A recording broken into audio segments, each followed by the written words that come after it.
Hi, good morning and welcome back in NIOS with Reason Point. I am here, Richa Kataria, with the next lecture of your computerized accounting. Hope for the best कि first lecture आपने पढ़ लिया होगा, उसमें बहुत ज़्यादा था नहीं, कंप्यूटर क्या होता है, उसकी कैरेक्टरिस्टिक्स क्या है और हमारी जो कंपोनेंट्स है कंप्यूटर अकाउंटिंग के, उसमें कंपोनेंट्स कंप्यूटर के क्या क्या है। अब जो हम करने जा रहे हैं, this is the computerise accounting के बारे में बात करने जा रहे हैं। वो क्या था? कंप्यूटर था, और ये क्या है? कंप्यूटराइज अकाउंटिंग है। टॉपिक देख लें क्या कह रहा है। लिमिटेशंस बतानी है किसकी? एक कंप्यूटर की, द कंप्यूटराइज अकाउंटिंग की। अगर हम लोग ये चाहें ना, हम खुद भी लिख सकते हैं। अगर आप चाहो कि खुद लिखना है, इसको नहीं पढ़ा हुआ आप लिख सकते हो, बट एक बार पढ़ने के बाद और सारे कॉन्सेप्ट्स आ जाएंगे, तो बेटर कि एक बार उसको पढ़ लेते हैं। ठीक है। The limitations of computer are depending upon the operating environment. किसके ऊपर डिपेंड करता है? Operating, that is a work environment के ऊपर करता है। हम काम कैसा कर रहे हैं, काम किस तरह का है हमारा, राइट। कई बार होता है कि काम बहुत थोड़ा सा है, 2 या 3 ट्रांजेक्शन दिन भर में, और आप कंप्यूटर लेकर बैठ जाओ, this is not working. Depend करता है काम कैसा है, तो लिमिटेशंस भी उसी तरह से हो जाएगी, है ना। बहुत ज्यादा यूसेज है तो उसकी लिमिटेशंस अलग है, 1-2 यूसेज है दैट इज तो उसकी लिमिटेशंस अलग है। Let's see cost of installation. Obviously अगर मैंने बोला 2 या 3 ट्रांजेक्शन, सपोज दैट कि आपकी एक शॉप है, ठीक, आप ज्वेलर हो, आपकी ज्वेलरी की एक शॉप है, दिन भर में 3 बंदे आपके पास आकर के ट्रांजेक्शन करते हैं। आप बोलो अब एक कंप्यूटर सिस्टम होना चाहिए हमारे ट्रांजेक्शन को रिकॉर्ड करने का, तो वो तो बट ऑब्वियसली आपका ओवर कैपिटलाइजेशन हो जाएगा, आपकी कॉस्ट ज्यादा लग जाएगी। हाँ, आपके पास दिन भर में 50 से अबव ट्रांजेक्शन हो रहे तो आपने कंप्यूटराइज ट्रांजेक्शन कर लिया, otherwise you can write on the copy also. तो डिपेंड करता है कि which type of transaction you are doing. If you are doing 3 और 4 ट्रांजेक्शन ऑनली, तो obviously this is a high cost. तो यहाँ पे पहली लिमिटेशन हो गई कॉस्ट ऑफ इंस्टॉलेशन। तो कॉस्ट क्या हो रही है? ज्यादा हो रही है। लेकिन इसी को हम नेगेटिव बोल सकते हैं कब? जब ट्रांजेक्शन हमारे बहुत सारे हैं, पॉसिबल नहीं है कि मैन्युअली हम इसको क्लियर कर पाए, तो हमने क्या कर दिया? कंप्यूटराइज करा दी, तो वो हमारी कॉस्ट ऑफ इंस्टॉलेशन वो उतनी बड़ी लिमिटेशन नहीं रह जाएगी, राइट। तो डिपेंड करता है हमारे वर्क इन्वायरमेंट के ऊपर, ये इसीलिए मैंने अंडरलाइन कर दिया, हमारे वर्क इन्वायरमेंट के ऊपर डिपेंड करता है हमारी लिमिटेशंस क्या है। ठीक है। लेकिन इतना क्या, जो आपके टॉपिक दे रखे हैं, you need to understand that. Cost of installation, obviously it is increasing the cost of the business. Computer hardware and software needs to be updated from time to time with the availability of new versions. जैसे जैसे software या hardware हमारे नए नए आ रहे हैं, हमें भी मेंटेन करना पड़ेगा, न्यू वर्जन के साथ फॉलो अप करना पड़ेगा। As a result heavy cost of income to purchase a new hardware and software. इससे हमारा क्या होता है? हैवी कॉस्ट इन्वॉल्व होती है। फर्स्ट क्या है? Cost of installation, that is heavy cost of installation, right. Training, जिसको कंप्यूटर नहीं आते, need to learn the computer, right. जब तक परफेक्शन आएगा तो कॉस्ट ऑफ ट्रेनिंग भी लगेगी। To ensure efficient use of computer in accounting, new version of hardware and software are introduced. पता भी होना चाहिए, वर्कर्स को आना भी चाहिए। This requires training and cost incurred to train the staff personnel. Word आया है पर्सनल, एक होता है पर्सनल आपका सीख रहे, एक तो पर्सनल। पर्सनल कौन होता है? जो आपके साथ काम करते हैं लोग, आपके जो कॉलीग्स होते हैं, उनको क्या कहता है? पर्सनल कहा जाता है। सेल्फ डिसीजन मेकिंग, ये डिसीजन हमने इनपुट डाला, मैंने बताया लास्ट लेक्चर में, जो हम इनपुट के रूप में अगर हम कुछ गलत इन्फॉर्मेशन देंगे तो हमें इन्फॉर्मेशन आउटपुट के रूप में गलत ही मिलनी है। तो self decision making, the computer can not make a decision like human being, it is to be guided by the user. ये कौन दे रहा है? जो हम पूछेंगे वही वो बताएगा, वो अपना दिमाग नहीं लगा लेगा। Obviously, computer is an electronic machine. It is an electronic device, right? So it requires also a maintenance cost. Computer requires to be maintained properly to help maintain its efficiency. Efficiently work करना है तो obviously it needs to be maintained every time. It requires a neat, clean and controlled temperature to work efficiently, right? तो अभी हम लोगों ने कौन कौन से limitations पढ़ रहे हैं? Cost of installation, cost of training, self decision making and maintenance. Next, dangers for health. Dangers for health, every time we are keep sitting with the computer, fat gain कर रहे हैं, आई प्रॉब्लम हो रही है, तो ये सारी कौन है, हेल्थ प्रॉब्लम्स हो रही है।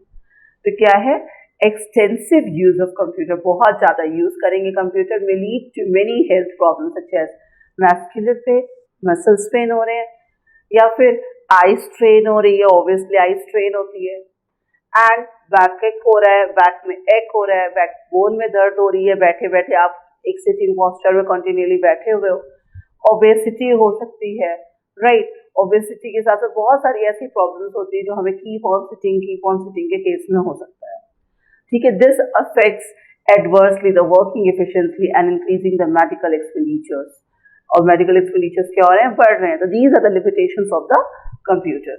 सो these 5 you must know the topic, लिखना है तो एक बार पढ़ना है, और पढ़ करके एक बार लिख लेंगे तो फाइनली वो तैयार हो जाएगा। नंबर गेन करने तो you have to do all this work, right. The cost of installation, cost of training, self decision making, maintenance and the health problem. Role of computers in accounting. अब आ गए हम लोग अपने काम पे। हम लोग जब अकाउंटिंग करते हैं उसमें कंप्यूटर का क्या सीन है, क्या रोल क्या है, कंप्यूटर ना यूज करेंगे तो क्या होगा और यूज करने से क्या होगा, राइट। मैंने बताया कि नंबर ऑफ ट्रांजेक्शन ज्यादा है तो ये हमारे लिए बहुत अच्छा है, लेकिन नंबर ऑफ ट्रांजेक्शन अगर कम है तो it's not good for us, it is increasing the cost of the business, right. तो यहाँ पे करते हैं accounting software is used to implement computerised accounting. The computerized accounting is based on concept of database. It is basic software which allow access to the data contained. Computer एक ऐसे computer software को हम use करते हैं जिसमें हमें cash memo बनाना या journal entries बनाना। Tally क्या है, टैली एक प्रोसेस है, जैसे आप on paper journal, lecture, trial balance करते हैं, वैसे टैली के अंदर हम ये सारी चीजें करते हैं, स्टॉक मेंटेन करते हैं। तो वो क्या है, वो अच्छी चीज है किसके लिए, जिसके ट्रांजेक्शन ज्यादा हैं, जिसको बिजनेस एक्सटेंड करना है। अगर बिजनेस एक्सपेंशन हो तो ऑब्वियसली डाटा नीडेड, लेकिन अगर इतना नहीं है, आप सिर्फ एक जनरल मशीन की शॉप चला रहे हो और ये कह रहे हो कि भैया एक बंदा बैठाना पड़ेगा, हमें सॉफ्टवेयर लेना पड़ेगा, तो बेटर नो। Let's start. इसमें क्या है, preparation of accounting documents. Obviously how computer are helping us in accounting, it is helping us to maintain our documentation work, right। administrative work को क्या कर रहा है, ease of doing कर रहा है। तो यहाँ पे क्या है, computer helps in preparing accounting documents like cash memo, bills, invoices, etc. invoices is also known as a bill, right। bill receipt जो होती है उसको क्या कहा जाता है, invoices कहा जाता है। and preparing accounting vouchers। फिर ये तो गया preparation of documentation of the work। According क्या, रिकॉर्डिंग और ट्रांजेक्शन को क्या कर रहा है, रिकॉर्ड करने का काम कर रहा है। Everyday business transactions are recorded with the help of computer software. Logical scheme is implied for codification of account and transaction. Every account and transaction is assigned to a unique code. The grouping of accounts is done from the first stage. This process simplifies the work of the recording of transactions.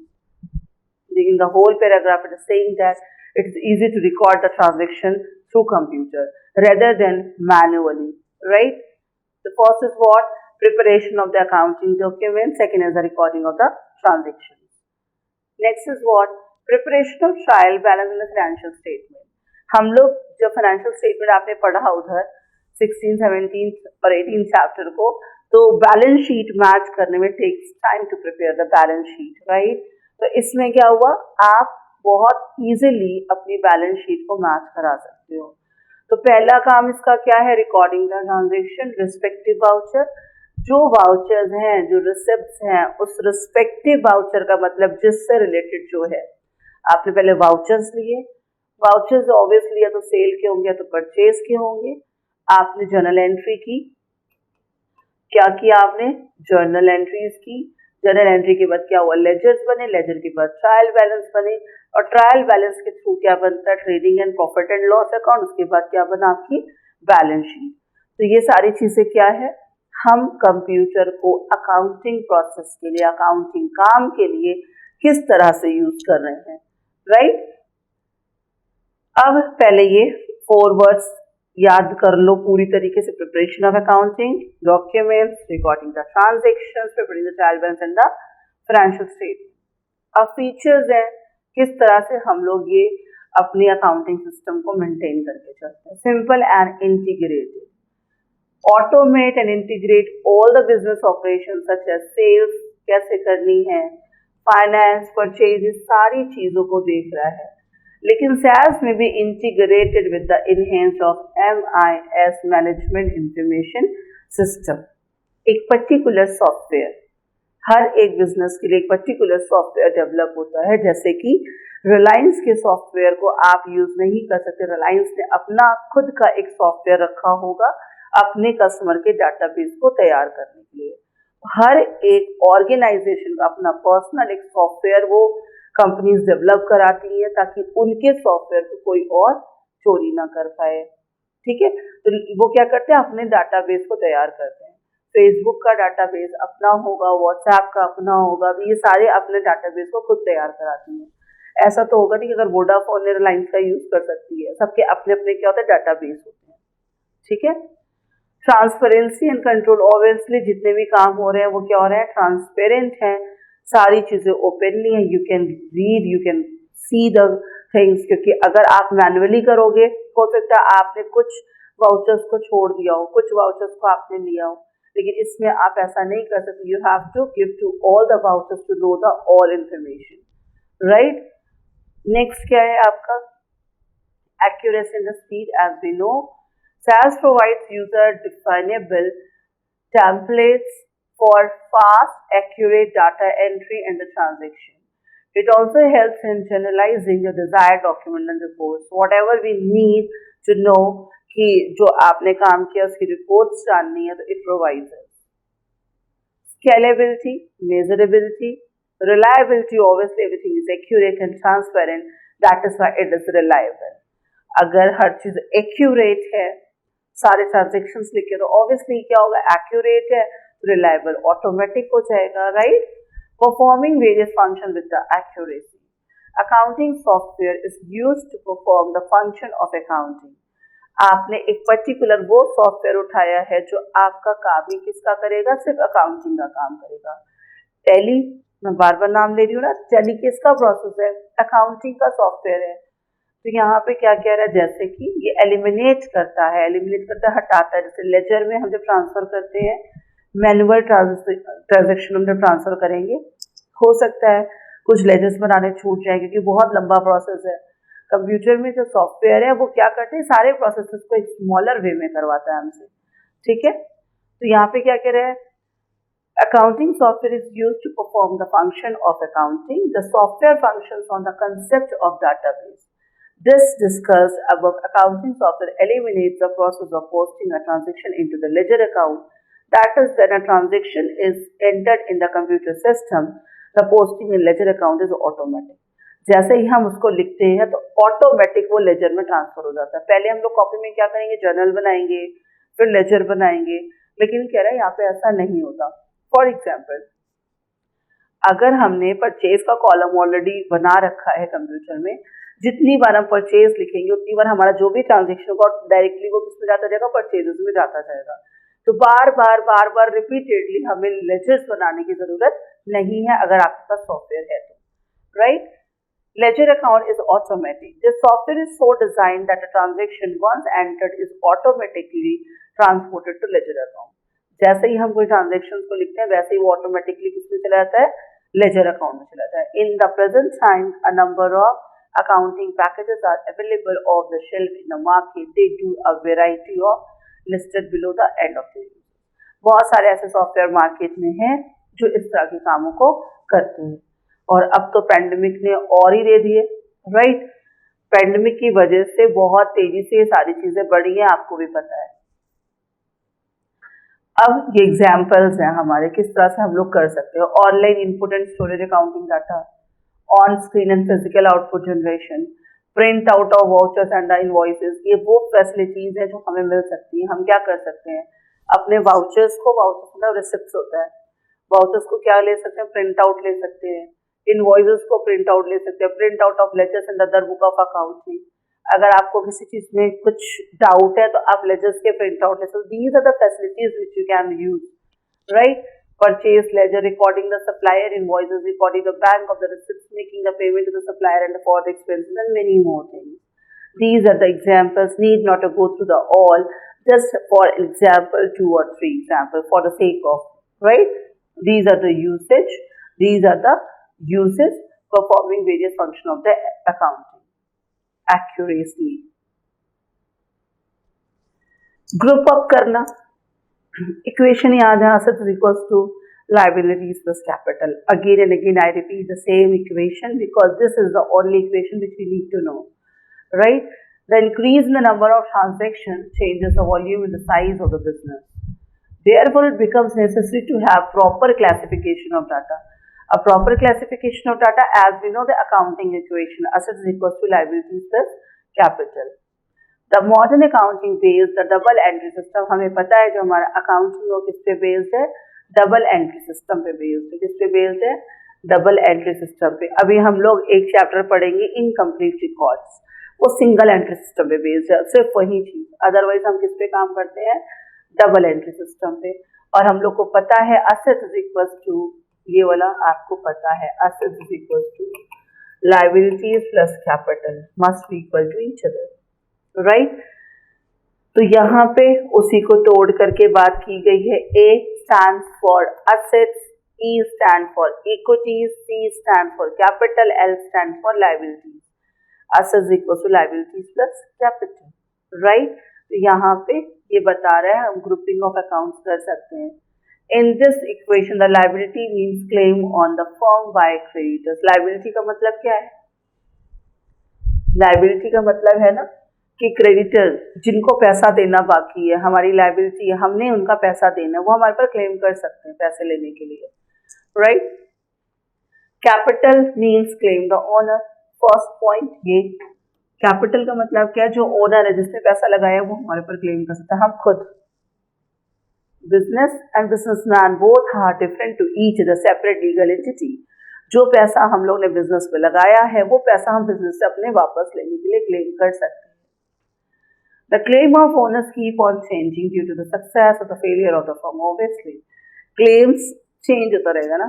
अगर आपने 1 लाख से business शुरू किया था, अगर आपके business में profit हो रहे हैं तो आपको आपके 1 लाख की जगह ज़्यादा मिलेगा, और अगर लॉसेस हो रहे हैं तो क्या होगा, कम मिलेगा। तो ये डिपेंड करता है हमारी मार्केट की सिचुएशन पे। हमारा जो ओनर का क्लेम है वो क्या होता रहेगा? चेंज होता रहेगा, राइट? कैपिटल में अगर रेवेन्यू हो रहा है तो ऐड कर लेंगे, और लॉसेस हो रहे हैं तो उसको लेस कर देंगे। What do you mean by the revenue? Revenue का मतलब पैसे का आना, expenses obviously you know that पैसे का जाना, ठीक है? ये सारी चीजों को आप जानते हो। assets हमारी दो होती हैं, fixed and the current। fixed assets जिसको चेंज नहीं कर सकते, जैसे कि land, building, plant and machinery, equipment, furniture and fixtures and the others, right? Current क्या होती है? जो with in a year convertible into cash होती है, खुद cash is known as the current assets. आप लोग यहाँ अकाउंटिंग रेशियो चैप्टर पढ़ोगे या पढ़ा हुआ है आप लोगों ने अगर पहले से, तो आप अकाउंटिंग रेशियो में मैंने आपको बताया करंट एसेट्स कौन कौन सी होती है। कैश, बैंक, डेटर्स, इन्वेंट्री जिसको हम स्टॉक भी कहते हैं, loans and advances. Short term loan and advances क्या होते हैं? लॉन्ग टर्म अगर लोन एंड एडवांसेस है तो वो नहीं, शॉर्ट टर्म है तो करंट एसेट्स होती है। उसी तरह लाइबिलिटी भी एलोकेट होती है। कैपिटल क्या हो सकता है? Share capital, reserve and surplus, ये सारी चीजें किसमें हेड में आती है? Capital head. लाइबिलिटी क्या है? आपका कोई लोन है, क्रेडिटर्स हैं, प्रोविजंस हैं, ये क्या आपकी लाइबिलिटी है, लाइबल टू पे। और रेवेन्यू, पैसा किससे आएगा?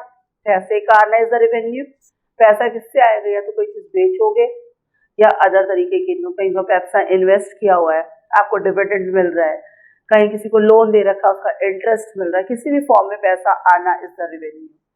एक्सपेंसेस, किसी भी रूप में आप अपने बिजनेस में जो खर्चा कर रहे हो, दिस इज द एक्सपेंसेस, जो आप सबको जानते हो। डेप्रिसिएशन का नाम आप पढ़ चुके हो, है ना? डेप्रिसिएशन का मतलब क्या होता है? Reduction in the value of fixed assets. Material consume, salary and in सब चीजों में आप जो खर्चा करो, दीज आर योर खर्चे। तो यहाँ पे खर्चे क्या है, रेवेन्यू क्या है, राइट? आपके पास करना क्या है, आपको letting you know the ones again the thing. आपको अब इस चैप्टर में क्या करना है, लिमिटेशंस पता करनी है, account that is of computer की लिमिटेशंस क्या है, राइट। उसके बाद हम लोग को क्या करना है नेक्स्ट, हमारा कंप्यूटर का अकाउंटिंग में क्या इम्पोर्टेंस है, रोल क्या है, व्हाट आर द इम्पोर्टेंस। और I think this is important one.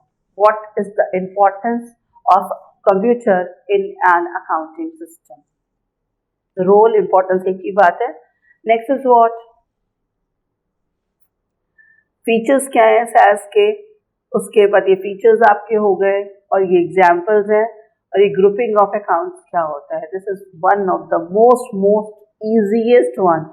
Right, grouping of accounts क्या होता है. Grouping of accounts में आपने क्या करना है, A is equals to E is equals to L plus C, A is equals to L plus C. तो A stands for assets, E stands for equity, C stands for capital, L stands for liabilities. फिर last में equation जो मैं आपको पहले से बताती आ रही हूँ, assets is equals to liabilities plus capital, right? अब फिर आपको इसके बारे में बताने की liability क्या होती है भैया, जो क्रेडिटर हमसे मांग कर सकते हैं, और कैपिटल क्या होती है, जो हमारे ओनर खुद हम उनसे मांग कर सकते हैं। और ये क्या होता है, चेंज होता रहता है, प्रॉफिट होगा तो बढ़ जाएगा और लॉस होगा तो घट जाएगा। This is the thing, right, which we need to do. तो ये आपके एग्जाम्पल्स, ठीक है। अब यू हैव दिस ऑप्शन, ठीक है। तो अभी आप जो 13th चैप्टर पढ़ रहे हो, इसका मतलब 12 चैप्टर पहले के पढ़ चुके हो, तब आप 13th चैप्टर में कर रहे हो। होप फॉर द बेस्ट कि वो 12 चैप्टर्स भी आपको अच्छे से आ गए होंगे। बहुत सिस्टम से काम को करो, बहुत अच्छे से करो, एग्जाम अच्छा जाएगा। लेकिन बस यही है, बहुत अच्छी एक फैसिलिटी, मैं बार बार बोलती हूँ, I am just thankful to reason point that they are providing you the whole syllabus in an app, right? And you are the person who is lucky sitting with the app. क्यों? क्योंकि सब facility आपको while sitting मिल रही है, तो ये बहुत बड़ी फैसिलिटीज है, ठीक है। तो इसका फायदा उठा लो, इसको फॉर ग्रांटेड एकदम मत लो। और बेटर कि रोज रोज अगर आप पढ़ लो, पढ़ना नहीं है, सिर्फ सुनना है। और जो अकाउंट्स होती है, लिटरली ट्रस्ट मी, इसको पढ़ा नहीं जाता, इसको सॉल्व किया जाता है। और ये एक ही पजल की तरह काम करता है। करना कि आपको पैसा कहाँ से आ रहा है, पैसा कहाँ जा रहा है, ओनर कौन है, क्रेडिटर्स कौन है, डेटर्स कौन होता है, ये सारी चीज़ों को क्या करना है, माइंड में सेट करना है। और इसमें हमने क्या पढ़ा, जो चीज़ें हमें सारी हम प्रैक्टिकली करते हैं, उसको हमें क्या करना है, कंप्यूटराइज्ड मैनर में करना है। This is the thing. All right, तो thank you so much, keep working hard. क्योंकि ये मत लाइटली समझना कि ISC CBSE से NIOS का सिलेबस कम है, इक्वल वैल्यू है, ठीक है। नेशनल लेवल की बात हो रही है, तो प्लीज अच्छे से पढ़ो और हार्ड वर्क करो, अच्छे नंबर आएंगे। तो thank you so much being with us and God bless you. Thank you.